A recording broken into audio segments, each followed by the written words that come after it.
What is up, everybody? Welcome back to MACkite. This is Jake. Today we are talking about choosing your first kite board.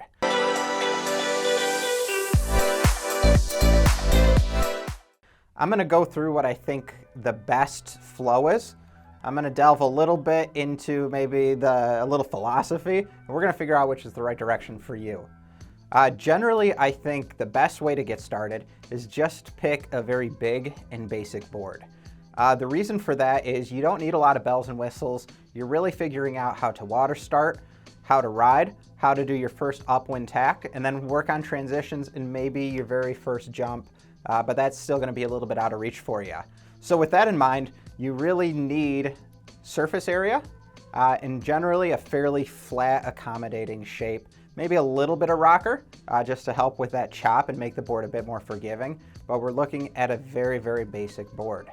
With that in mind, a lot of brands don't necessarily make a board like that, or they do, but it has to have a couple features to make it also appeal to a more general free ride crowd, because you don't want to necessarily just be selling a very, very basic board. That's where something like our Liquid Force PKG is a really great board, as it is specifically designed for the beginner.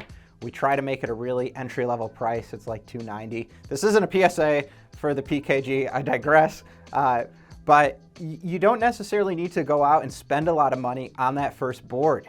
You maybe can get that thing where your eyes are a little bit bigger than your stomach, you know, your desires are bigger than your skills. You're looking at like the Hymies, the Crazy Flies, the Slingshot Carbons, the Norths. There's a lot of really great boards, and when you read the description, you feel like they're describing future you, and that's the board that you want.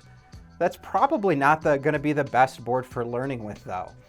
So I generally recommend start with something a bit oversized, start with something a bit pared down and simple, and just focus on learning how to ride. Don't worry about the bottom contour and shape, how it's going to pop off the water. Those are skills that you're hopefully going to progress into, but it's a really great way to keep the budget a little bit smaller and more accessible by starting with something basic. That's even where you can start looking at the used market, or just see kind of what's left over and pick something big. I think common mistakes that can be made, in addition to maybe overspending off the bat, is also getting something a bit too small. Bigger is better. I feel this way generally for kiting.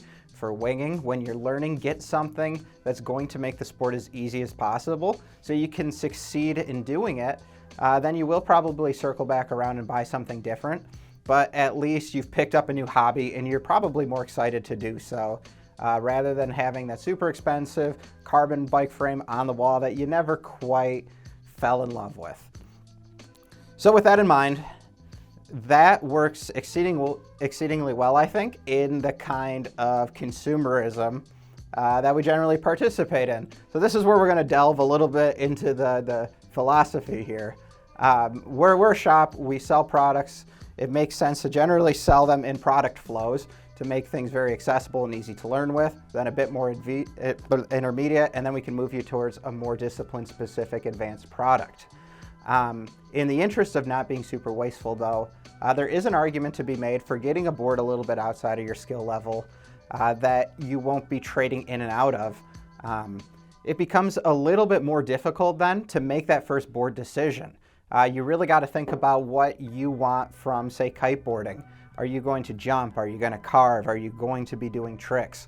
And honestly, that is going to change potentially over time too, as you do start getting better and you hone in on what you really like to do out on the water. I always thought I was going to be more of a wake style guy until I started some of those more punishing tricks. And then I became incredibly happy being a freestyle rider. And I actually like playing in the surf with twin tips as well. But so what I do now is quite a bit different than what I envisioned myself doing. And I did pick up some boards that were beyond my skill level that weren't really the right fit for me. I wouldn't say they necessarily held me back, but I never quite rode at my potential, as I was always trying to fill pants that were a size too large for me.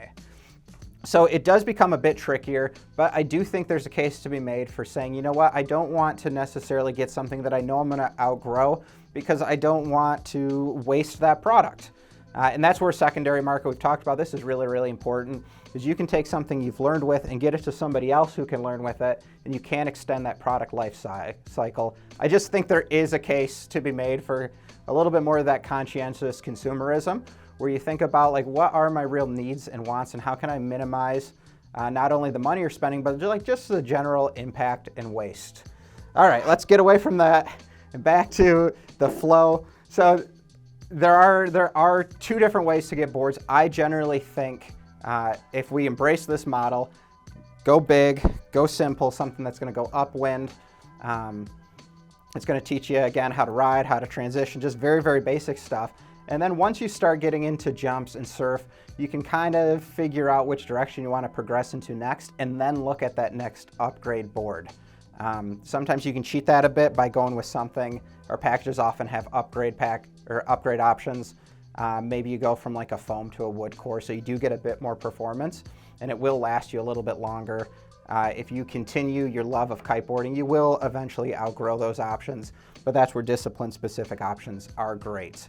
And if you are one of those few individuals who really want to put a little bit more work on yourself up front, you can look at that more intermediate board off the bat. Just make sure you're a bit more deliberate and think about what you want to do. Are you really going to like this sport? Should you be spending $700 on a board right off the bat? Or should you go with something $300, dabble, and then pass it along to friends or family or resell? There's not necessarily a wrong way. They both just take a little bit of different thought and consideration. But anything that gets you on the water is a win in our book. Guys, as always, thanks for checking us out. This has been Jake with MACkite.